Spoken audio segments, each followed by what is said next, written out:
ॐ श्रीगुरुभ्यो नमः। हरिः ॐ।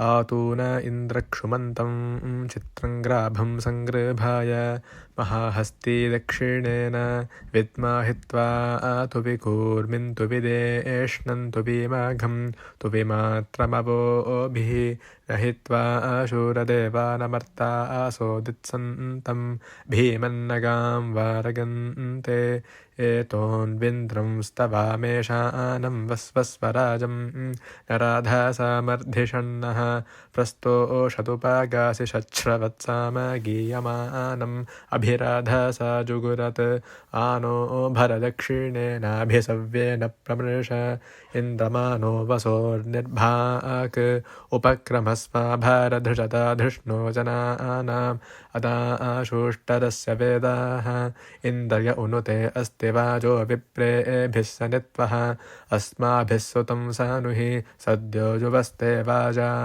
अस्मभ्यं विश्वश्चन्द्राः वशैश्च मक्षूजारन्ते।